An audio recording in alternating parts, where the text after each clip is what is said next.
नमस्कार दोस्तों, स्वागत है आपका अपने चैनल एस्ट्रोलॉजिकल गुरुजी में। और हमसे जुड़ने के लिए हमारे चैनल को सब्सक्राइब कर सकते हैं और साथ में ही बेल आइकन को दबाएं, जिससे आगे आने वाली वीडियो की नोटिफिकेशन आपको मिल सके। दोस्तों, सबसे पहले आप इस वीडियो को लाइक कर दीजिए, क्योंकि बाद में आप लाइक करना भूल जाते हैं।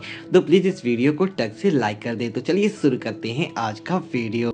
जब महाभारत का युद्ध आरंभ होने वाला था, तब दुर्योधन और अर्जुन श्री कृष्ण के पास सहायता लेने के लिए पहुंचे। श्री कृष्ण उस समय विश्राम कर रहे थे, तो दुर्योधन उनके सिरहाने पर जाकर खड़ा हो गया और अर्जुन उनके चरणों में जाकर बैठ गया। जैसे ही श्री कृष्ण की आंख खुली, तो उन्होंने अपने सामने अर्जुन को देखा और उनसे पूछा कि अर्जुन, तुम्हें क्या चाहिए। तो दुर्योधन ने कहा कि पहले मैं आया हूँ, इसलिए मुझे दीजिए। तो श्री कृष्ण ने कहा, पहले तुम पहले आए हो, लेकिन मेरी नज़र पहले अर्जुन पर पड़ी, इसीलिए पहले मांगने का हकदार वो है। और अर्जुन तुमसे आयु में छोटा है, तो उस हिसाब से भी अर्जुन को मांगने का हक पहले है। तो अर्जुन ने श्री कृष्ण से कहा कि इस महाभारत के युद्ध में आप मेरी सहायता करिए।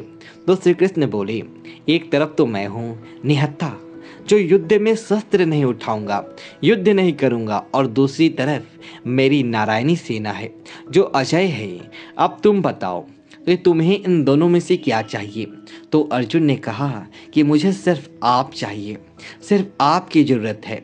दुर्योधन मन ही मन खुश हो गया कि एक निहत्थे व्यक्ति को लेकर के ये अर्जुन क्या कर लेगा, और ये अच्छा हुआ कि नारायणी सेना मुझे मिल गई। और वह बहुत खुश होकर वहां से चला गया। तो श्री कृष्ण ने अर्जुन से पूछा कि अर्जुन, तुमने नारायणी सेना को छोड़कर मुझे निहत्थे को क्यों चुना। अर्जुन ने कहा, मुझे आप पर इतना विश्वास है कि ऐसी एक तो क्या, हजार नारायणी सेना मिलकर भी आपके सामने टिक ही नहीं सकती।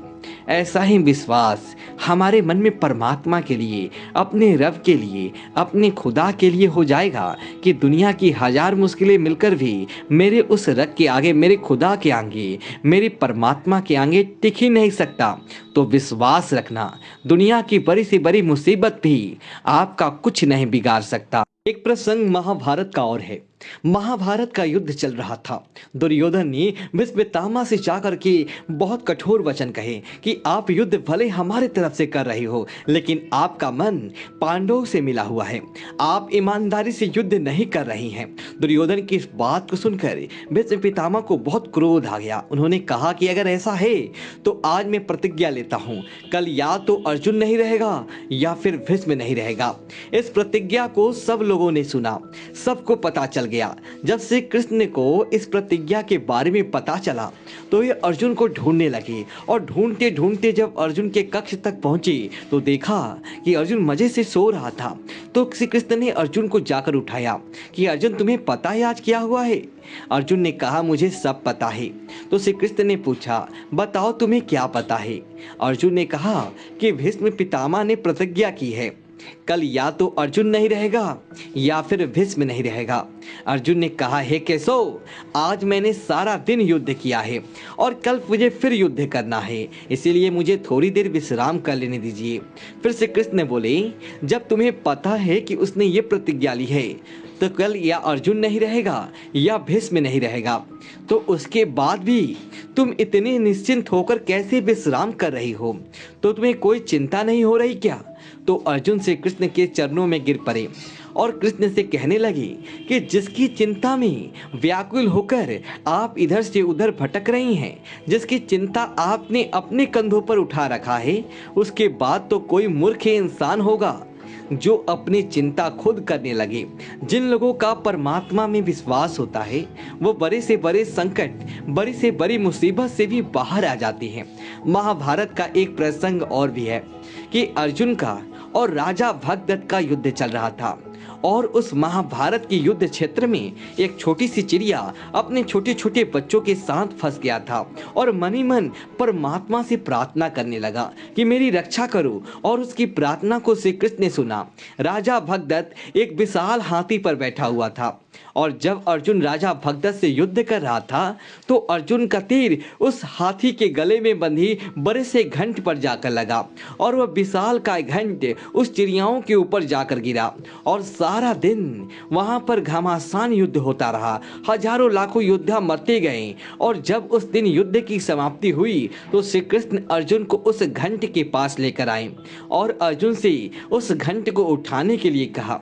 जब अर्जुन ने उस घंट को उठाया तो उस घंट के नीचे वो चिड़िया अपने बच्चों के साथ सुरक्षित बैठी हुई थी। तो अर्जुन बहुत आश्चर्य में पड़ गया कि इतने घमासान युद्ध के बीच में भी यह चिड़िया बच कैसे गई। उससे कृष्ण ने अर्जुन से कहा, क्योंकि इन चिड़ियाओं का परमात्मा में पूरा विश्वास था, अपनी आस्था पर, अपनी प्रार्थनाओं में पूरा विश्वास था, इसीलिए आज की इनकी विश्वास नहीं इनकी रक्षा की है। अगर सारा खेल आपके विश्वास का ही है, मानो तो मैं गंगा माँ हूँ और ना मानो तो बहता पानी।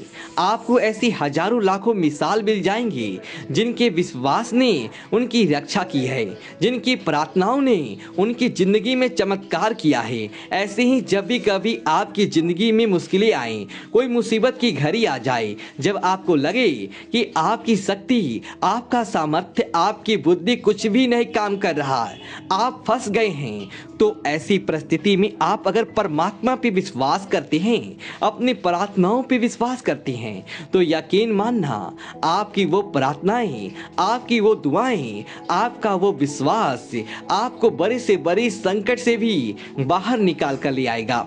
अरे वो उजरे को बसा देता है, वो बिछड़ों को भी मिला देता है। हम सब और तो करे खाली पेट हैं, पर वह परमात्मा सबको भरपेट सुला देता है। गलत कहते हैं कि दीदार नहीं होता, सच तो ये है कि देखने वाला खुद ही तलबगार नहीं होता। एक बात सच्चे दिल से पुकारो उस परमात्मा को, फिर देखना तुम्हारी मदद करने के लिए कैसे वह सत्कार नहीं होता। अरे वह किसी भी रूप में, किसी भी रंग में आकर तुम्हारी सहायता करता है, क्योंकि सारे रंग, सारे रूप उसी के ही हैं। अरे तू चिंता मत कर, वह सब जानता है, जिसे कोई नहीं जानता उसे रब जानता है। प्रार्थना और विश्वास दोनों अदृश्य है, लेकिन दोनों में इतनी ताकत है कि हर नामुमकिन कार्य को भी पक्का मुमकिन कर देते हैं। तो जिंदगी में जितनी मुसीबतें आई, आपकी हिम्मत टूट जाए, आपसे दुख सहा ना जाए, तो मन में यह विश्वास रखना कि वह परमपिता परमात्मा, वो ईश्वर, वो प्रकृति, वो परम शक्ति हमेशा आपके साथ है। जैसे उसने आज तक हर मुसीबत से, हर मुश्किल से आपको बाहर निकाला है, वैसे ही आज भी सारी मुसीबतों से, सारी परेशानियों से वो ईश्वर तुम्हें जरूर बाहर निकालेगा। दोस्तों, यदि आपको यह वीडियो अच्छी लगी हो तो वीडियो को लाइक करें और कमेंट बॉक्स में जय श्री राम लिखें और हमारे चैनल को सब्सक्राइब करें। धन्यवाद दोस्तों।